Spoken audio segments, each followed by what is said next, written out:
the Mindful Athlete Podcast. We empower individuals through conversation of athletic performance, recovery, and philosophy. Enjoy the episode. What's going on, guys? Me and Finney are back on the Mindful Athlete Podcast, and we're going to be talking about how to get into Stoicism today. So, how did you get into it, mate? Oh, right, okay. I thought we were going to ask you first. Or shall we start off? Or do you want to start off what Stoicism is? Yeah, I'll let you take that one, because I think Stoicism's down to interpretation, a lot of it anyway. So I want to hear your one first, though. You just want ideas. Okay. Yeah, so basically, if you look on Google, we kind of talked about this in the first episode, but it go on about how it's the lack of emotion and go through hardship without emotion, whereas I think Stoicism is more about putting yourself in them situations, knowing that you wouldn't be in them situations if you didn't have what it takes to get takes to get yourself out of them. You know? Yeah. That's your fate. Like, ultimately, you can either let them situations overwhelm you, or you can climb out of the river and not drown. Yeah. But ultimately, like, the suffering, and it isn't not having emotion, it's taking the suffering as it comes. Yeah. And just getting through that, and that's gonna make you better. And then next time you come across something of like that caliber, it's not that you're not gonna have any emotion to it. It's you're going to tackle it like it's nothing because you've done it before. But it's like that in life, isn't it? Really, like hardship is what gets you where you need to be in life. Like, anyone who says that you just have to live a comfortable life is kidding themselves, aren't they? Yeah, I mean, I'm not religious at all, but if you read the Bible, throughout, think about how many years ago the Bible came out, and yet all it mentions about is the hard road. Yeah. Take the hard route in life, not the easy route, and you'll get there. And I think with the Bible as well, like, a lot of people think, oh, I'm an atheist, I'm not looking at that. But I think people should read it because it teaches you how to be a better human being. Like, that is the ultimate Stoic book of all times. Yeah. Yeah. I mean, that is the thing of being a Stoic, is it isn't like this lack of emotion, it's having like a moral duty to be the best human being you can possibly be. Yeah. You know?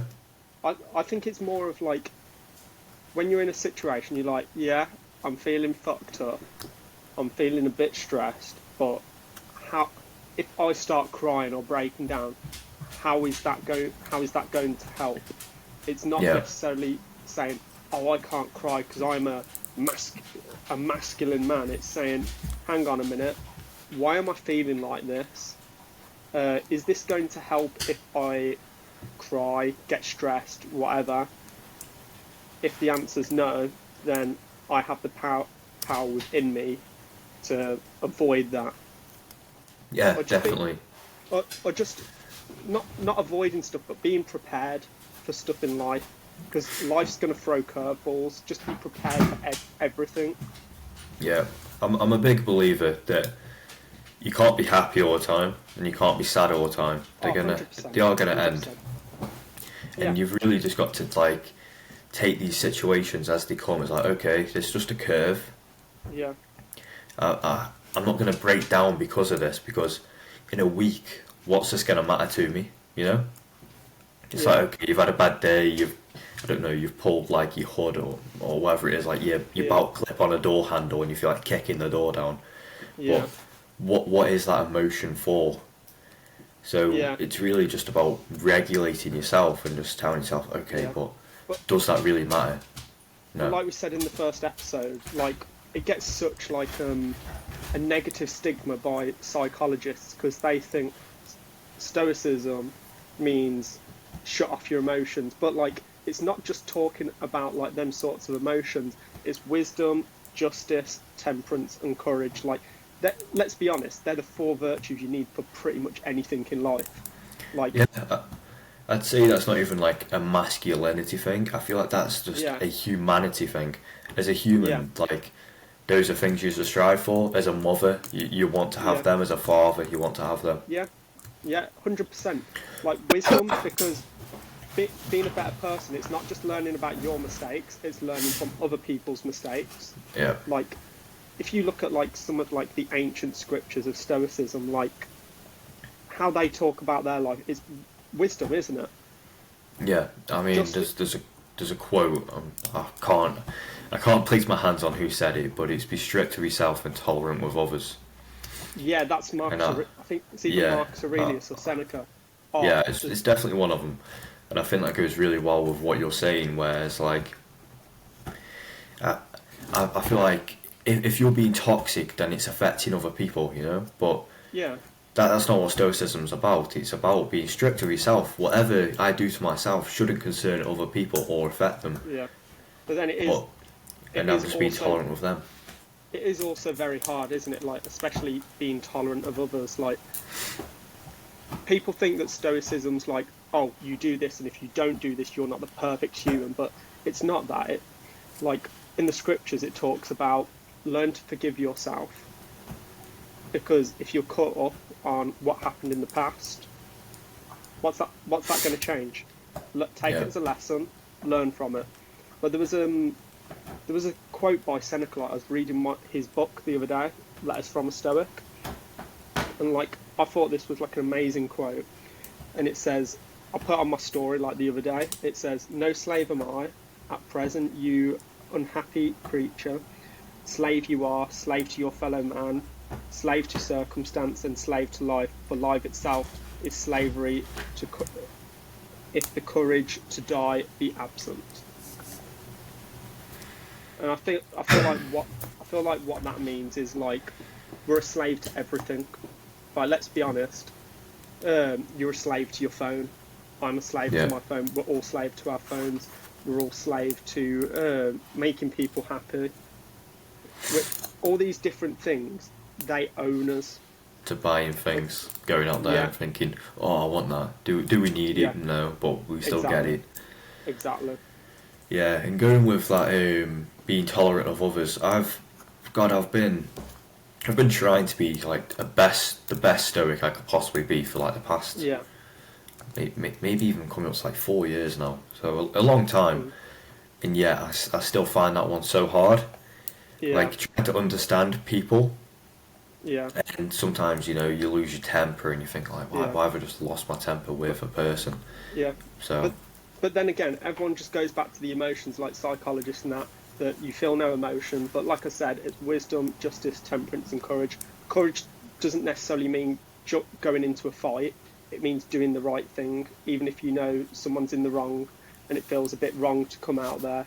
Say, like, if you're in a zone where one of your co-workers has done something wrong, but you know that the courageous thing to do is that they've done something wrong, within reason, obviously. They've done something wrong, and you need to come out and obviously say, right, you fucked up. Yeah. Like, just do the right thing.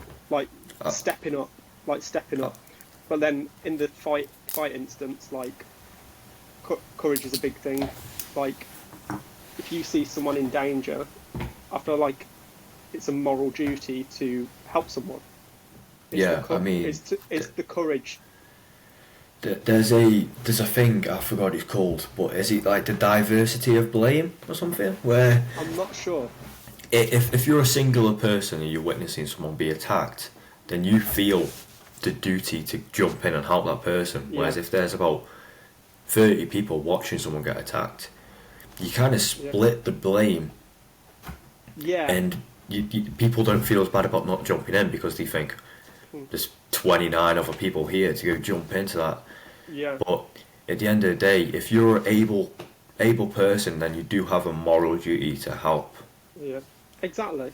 And it doesn't necessarily mean getting in a fight. It means splitting it up. But like, again, it is a very dangerous world. Like, people carry weapons.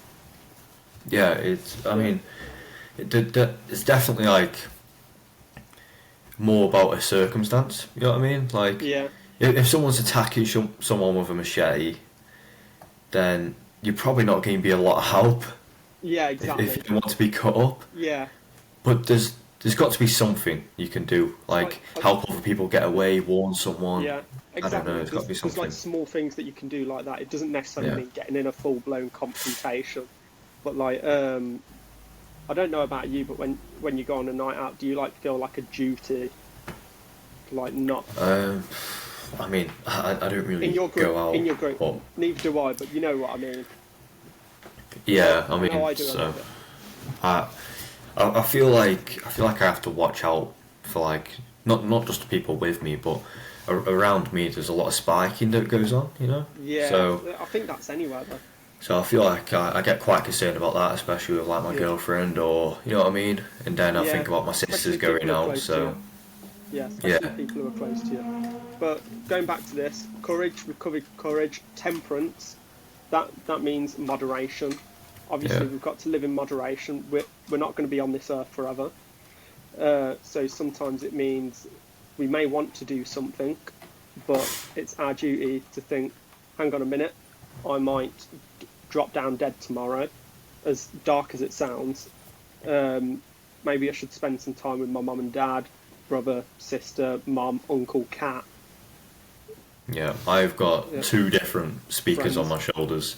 So I've got, I believe it was Marcus Aurelius who says, pleasure is pain. Like too much pleasure is pain. So that basically goes on about moderation, you know. Yeah. And then I've got another one where it's moderation is for cowards. And them two are constantly fighting because Yeah. I like doing these hard things where I think like this makes me look crazy, you know, and that's out of moderation. Yeah, I feel like But I'm very strict with the pleasures, you know. Yeah. So I feel like both are needed, and I feel like temperance is a struggle to master. I know I struggle to master it, especially with food. Like that's my struggle, but I feel like temperance is a really important thing. Trying to get the balance, but like sometimes it is okay to be unbalanced for a while. yeah, I mean, people, David Goggins says it. yeah, I mean, Yeah. but yeah, I'm quite lucky with like the food thing because I can kind of just eat whatever I want at the minute with my BMR being so high. Yeah. But yeah, sometimes the moral duty is to be with your family, be with your friends, even when you want to do something. In my opinion. Yeah. People may differ from that, but that's mine.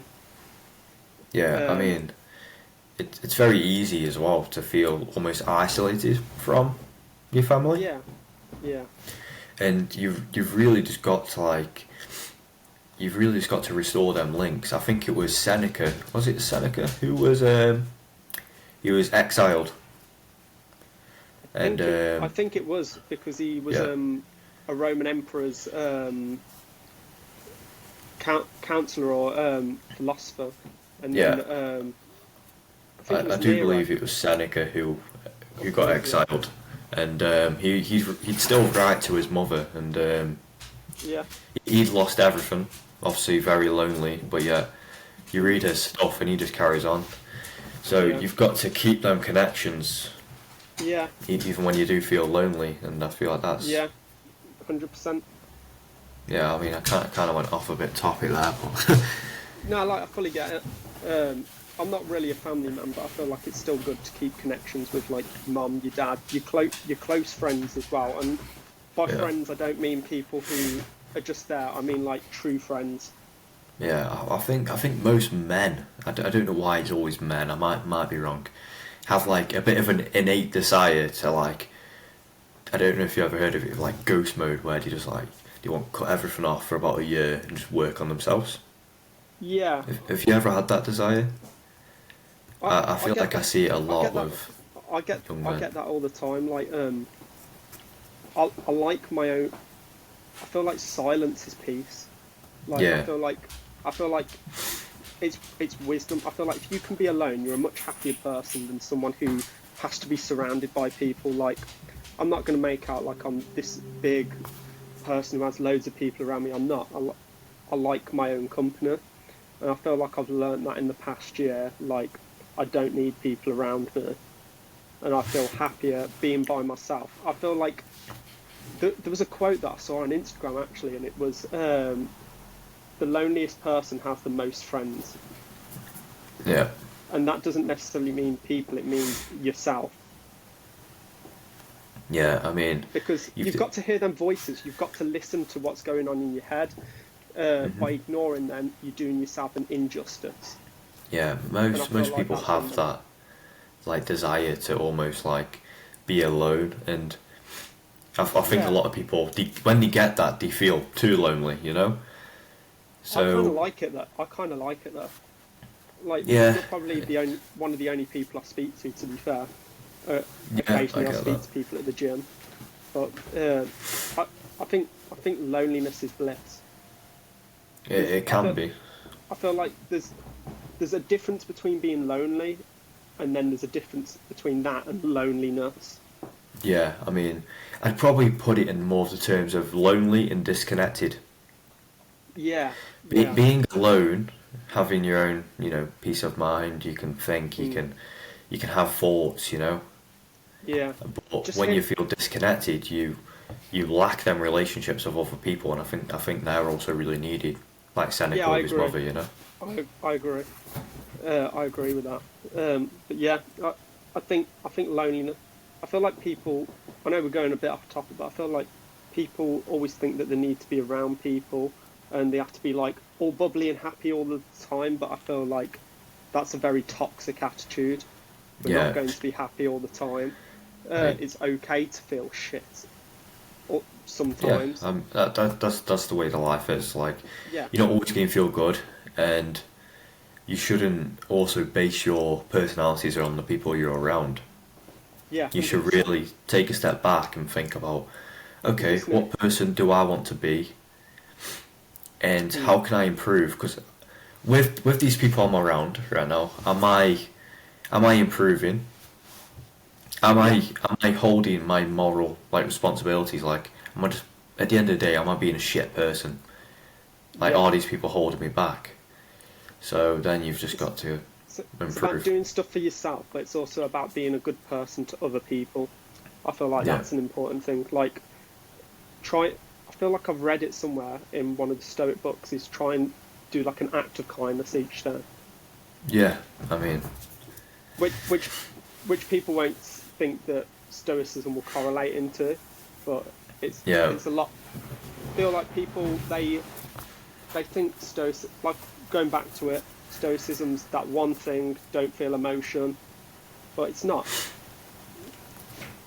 yeah, I mean, everyone associates Stoic Yeah. with like that kind of like toxic masculinity, and they don't actually realise that it's a whole Being at one bunch with of nature. lessons.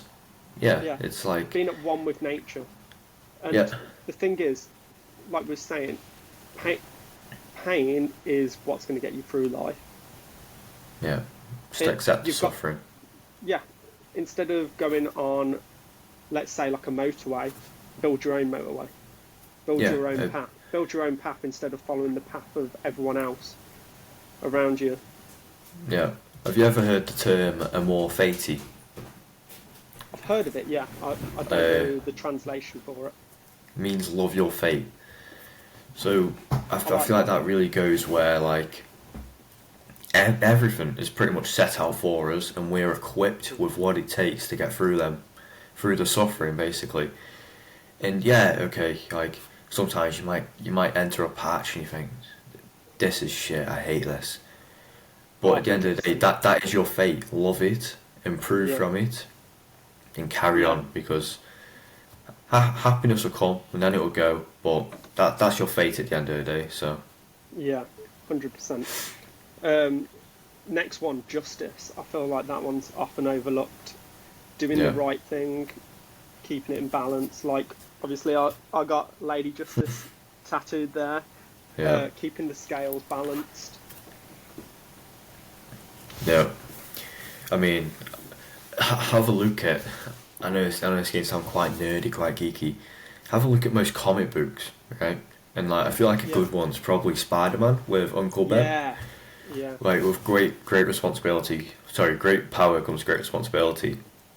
And like, that's all about if you've got the power. Like, people take for granted that they can walk, they're not in a wheelchair, or you know what I mean. Yeah. You've you've got the responsibility then, like this moral duty, then to actually help people. You're in a better position than they are. Help drag them out of the mud.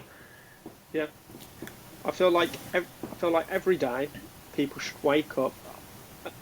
I feel like this is just a starting, just to get into Stoicism. Wake up, think about what can I do to be a better person today? Is what I'm doing? Am I living my life to the fullest? Because remember, memento mori, you must die. Remember, you must die.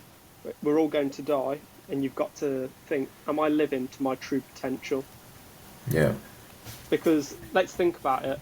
When we all love that feeling, don't we? When we're in bed and like we're like, another 5 minutes, it's nice and warm. Comfort. But like, I think it was Marcus Aurelius who says like, or it was Seneca, like, think about like the animals. You know, like when you can hear the animals like tweeting in the morning, they're doing their duty as like an animal.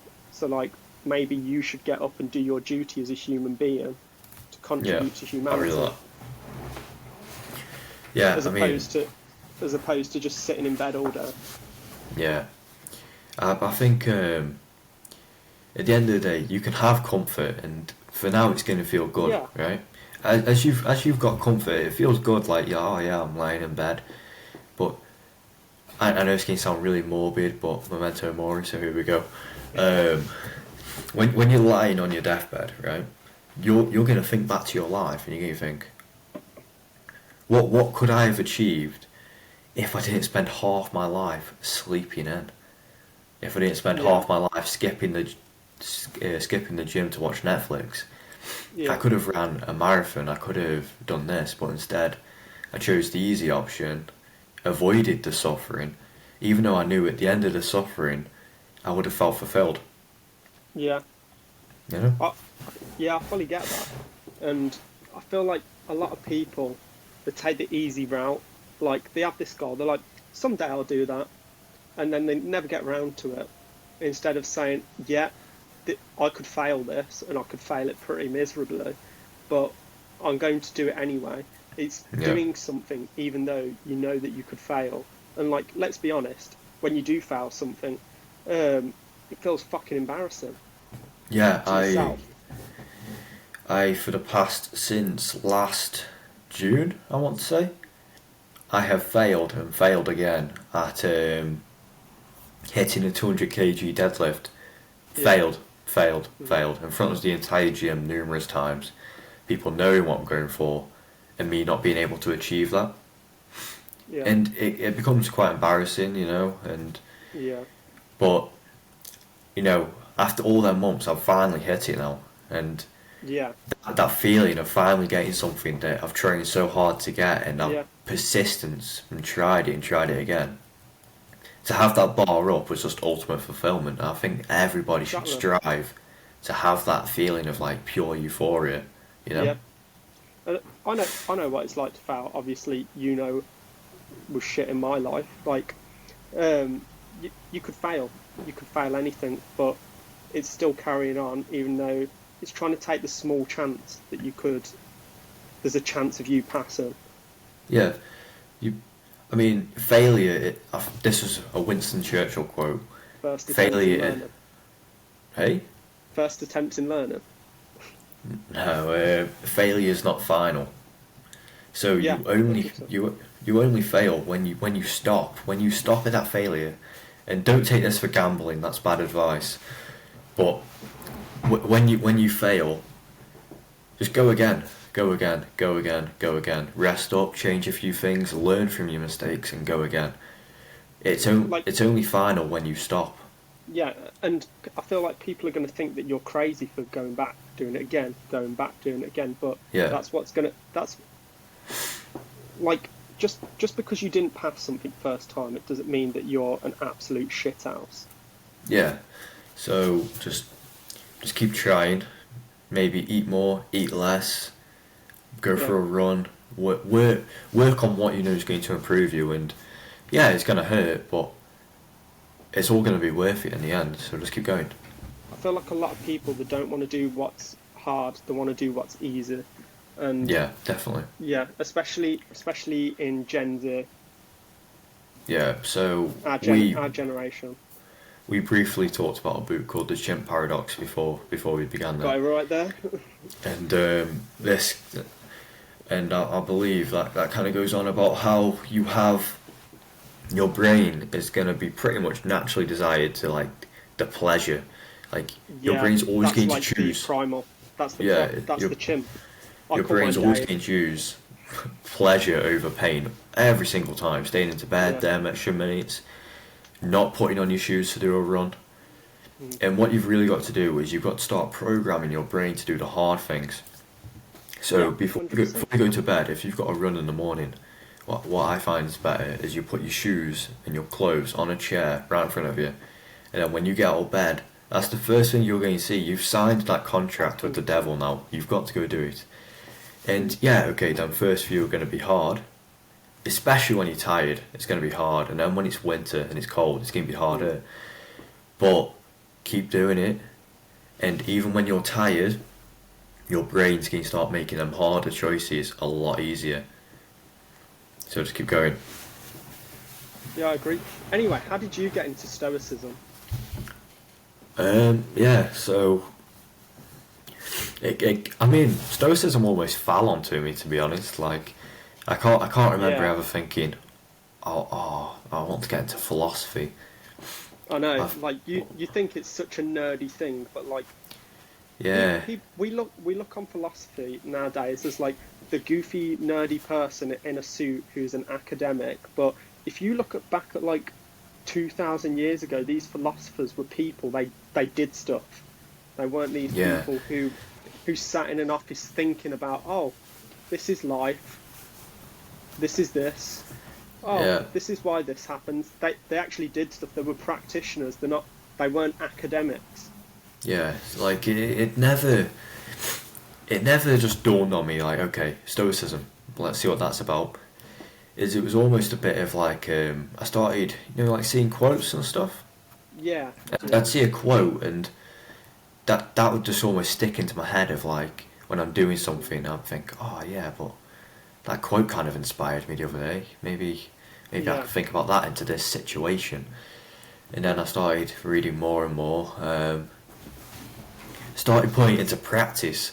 So as I'd be doing something, I'd be thinking of that quote, and it would yeah, give me a reference point. So when I'm feeling pain, I'd think to this quote, and it would help me put pain into perspective of why I'm suffering and why it's actually going to help me. And then I'd go from there to like following more people on Instagram, like Ryan Holiday, he's people that are, iconic. yeah, Stoic pages, reading all of them, Yeah, listening to books. Jordan Peterson, who I don't think he said like he's a Stoic, but I don't think he's oh, necessarily a stoic, but like I feel like no, he has some good value. I feel like if you really want to improve the person you're with, like the person you are in your innate self, then yeah, I think he's a good person to listen to. Yeah, oh, Um, 100%.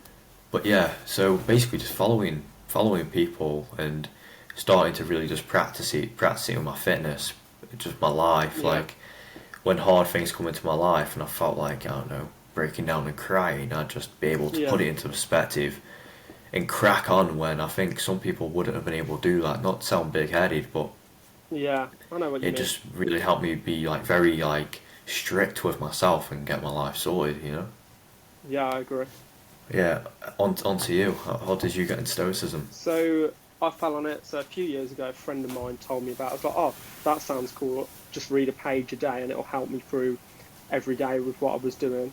Obviously, I didn't read the book, but I like the quotes. Obviously, I met you. You were fucking mad into it. Yeah, And then I had like a health scare at like the end of last year. I thought I could have had a heart condition, but nothing's been found. But like I wasn't allowed to do fitness for like ages, and I was like, how about I instead make my mind a lot stronger? Like, and started off with the 48 laws of power to like not necessarily to use it on people, but like to see to be what's the word, like not to be naive, yeah, like definitely. To know when it's being used against you. yeah, exactly. Um, And then alongside that, I read the Daily Stoic, which I'm still reading, 1 page a day. Yeah. And that helped me a lot. Like, just teaches you a lesson how to be a Stoic each day. And then obviously started getting more and more into like the deep Stoic books. Ego is the Enemy, Meditations by Marcus Aurelius, Chimp Paradox. All them books started getting into them, and then it just dawned on me, like, we're not going to live forever. It's true, isn't it? Mm-hmm. As deep as it is, and alongside that, it's like it teaches me how to be a better person, how to like control my mind a bit better. Like, because I'm not gonna lie, I'm not like the most emotionally conserved person in the world, deep down. But I feel like it teaches them values to think, am I in control of this? If not, just accept it, carry on as it is. If that makes sense. Yeah. Yeah, it's a tough one to know, like, how I got into it, but I feel like reading a lot and then like putting it into practice, like, it's trying to take ownership back of your mind, isn't it? Yeah. Essentially, I think society's told Carry on, sorry.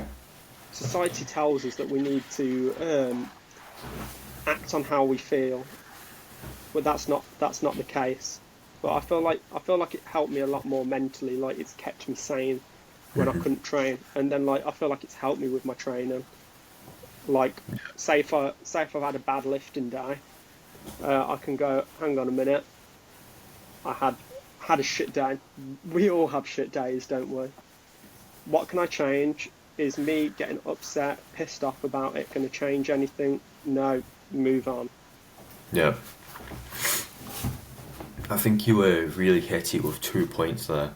So like the first one we're going to is about like, okay, it's a little bit different, but you said about reading a page a day of becoming a better Stoic, and I think some people might think, oh, I've got in Stoicism, I'm a Stoic, and it's not that easy. You've got to keep Being a reinforcing Stoic, them yeah. lessons. Being a Stoic isn't just like a one-stop, I've read a book, I know it all now. It's like, no, I need to. It's about being a student for life. Yeah, Because let's be everyone's a honest, teacher. yeah, no one's a master. We're all students, and Yeah, like and everyone's a teacher. Everyone's a student, and everyone's a teacher. We're just teaching each other different things, and we're learning other stuff off other people. yeah. It's very easy to think like, oh yeah, okay, I've been getting into Stoicism. Like, I know suffering. I know I can get through suffering. Yeah, But then, someone might annoy you and you aren't tolerant with them. Then you forgot one lesson that yeah. you should have But known. then you forgive yourself and you move on, because if you Yeah, stay hung up on that, you're not going to be a very happy person. yeah. So it's not about being a Stoic. It's about trying to be the perfect Stoic. You never will be, Yeah, but perfection. you've got Strive for you've got to perfection, try. but you're never going to reach it. Yeah. Anyway, shall we go on to books? So, Uh, like, books would recommend. Okay, yeah. so So first, what one would you recommend most to start with? so See the, if I've this got this it. this I've got ain't a big, like I've got like a big bunch. I feel like you won't have this one because Oh, this ain't like a classic Stoicism book, but I think it's Stoicism and Abundance. Beyond Possible by Nimsai Persia. You I ever haven't heard got that? that one. No, Mate, I'll have to add that to my list. if people for people who aren't into books, it's on Netflix. 14 Peaks. Bit Yeah, different, but that is just it's crazy. It's athletic and it's stoic. So watch that. yeah. Uh, So junk. for me, first one, The Daily Stoic by Ryan Holiday. I'm still reading this. It's amazing. Even when I'm done with it, I'm going to read it year after year, because it's just the continuous lessons on how to be a Stoic. It's absolutely amazing. Gives you one lesson a day that you need to learn from, and that's all. That's all you need. 1 page a day. Yeah. One page is nothing. You can't say I don't have Uh, time. yeah, I feel like that's really good for people. Like, I've read it myself, and I'm quite bad for saying, "Oh, I don't have time today Yeah, to read about 30 pages," but what, 1 page a day? That's one scroll on your phone. You can do that. Pick up that book and Exactly. just read that passage. Exactly. Next one, personal favourite, the GOAT, Marcus Aurelius Meditations. Yeah, Literally gives you like it's 12 different books, but like the short quotes, and it's basically his diary. And what I learned from this was that no one's everyone needs a diary to write down their thoughts, write down lessons they can learn from themselves, because this was meant to be this was for him, not for other people. He'd probably be disgusted if we're reading it right now. But like, there's a lot of lessons that 2,000 years ago that obviously equate nowadays. So that's book number 2, which I'd suggest. Book number 3 is one that I'm currently reading, Letters from a Stoic by Seneca. Offers a load of lessons. He's more of like a moderate Stoic. So he's all about balance, a lot more than Marcus Aurelius. Marcus Aurelius is more like your David Goggins. He's like an ancient David Goggins. But I feel like Seneca has got like that balance. That's one of the quotes that I read from his book earlier. I'd really recommend this as well. And the thing is, you don't need to read pages at a time. Just take your time reading them. Next one from me would be Ego is the Enemy. Because let's be honest, if some ego is good, but too much is bad, and obviously you need to learn the balance of that. Obviously, so I think when it comes to athletic performance, you have to have a certain level of confidence. Yeah, I think when you're going into so when you're going into a 1 rep max, you need to have in your head you're going to pick that thing up, squat it up, bench it. But then it can't break form, because then ego's the enemy. If you're breaking form to satisfy your ego, then it's gone too far. Yeah. But you have to have a confidence to get it. Yeah. So my lesson from this was Ryan Holiday worked for American Apparel. He talks about how the guy got a bit too ballsy and then ended up losing the company. I feel like that's a good lesson. Yeah. If your ego goes too high, then you're going to lose shit. Yeah. So ego is the enemy. It's also good translation for like weightlifting and that, like you say, because say if your coach says, no, you need to stay on this weight, and you're like, nah, I can lift heavier. And then you injure yourself, you're not going to get the right progression. It's about doing what's right. It's not necessarily about, oh, I can do this. It's about thinking, do I need to do this? Is this the right thing to do? Mm-hmm. So that's book number 4. Next book that I would recommend is How to Win Friends and Influence People. Like I know it's not necessarily a Stoic book, but it teaches you how to talk to people, teaches you how to talk to people, how to do business with them, how to make friends, and like it says in the book by Dale Carnegie, people love to talk about themselves, so ask them a question about themselves. That's how to stop being awkward.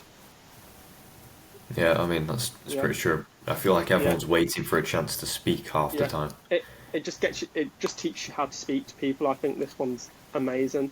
It's not this exact copy, but one of my old bosses got me to read this in coaching, and I think I've read it twice now, and I think it's an amazing book.